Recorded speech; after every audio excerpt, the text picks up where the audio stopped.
So happy day of spring tomorrow. Spring is that season of the year that reminds us of the renewal of all things, the rebirth of nature that God set into place at creation. In fact, spring truly is a new creation as the earth comes to life after the dormancy of winter. Spring renews our hope, fills us with the expectation of good things as we watch color come back into view. Plants start to grow and nature comes back to life. It's like we can truly watch God's hands orchestrating this beautiful symphony of sights and sounds that makes our senses come alive. Honey Jo and I were walking around our backyard on a nice day a week or so ago, and she was playing in the dried leaves that had accumulated and blown against the fence over the winter as I was filling the bird feeders. While we were walking around the yard so that she could check everything out, I noticed that a few of my tulips were starting to come up, some that I planted in a bed last fall and some that were just coming up in the yard where there had been a flower bed. And not only that, but when I looked at a little closer at our lilac bushes, it was obvious that there were buds starting to appear on them as well, all signs of spring that I just relish.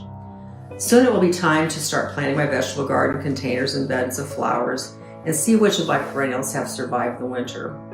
I'm also looking forward to planting some bulbs that I got from my grandson back at school fundraiser.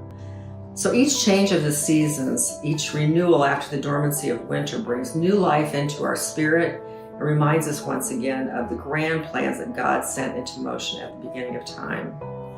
For as the soil makes the sprout come up and a garden causes seeds to grow, so the sovereign Lord will make righteousness and praise spring up before all nations. How very appropriate then that Easter is celebrated in the spring of the year when we rejoice and remember the resurrection of our Savior Jesus Christ. On that bleak Good Friday when the sun refused to shine, all creation became colorless as the life drained from Jesus' body, and it seemed all hope was lost. And then came that glorious morning when the angels declared he was not there in the tomb. He had risen from the dead. Just as Jesus came alive and broke the bonds of sin and death, spring is our reminder that we're not bound by the darkness of winter. By God's great plan for all creation, we can rejoice in the life and beauty of spring once again.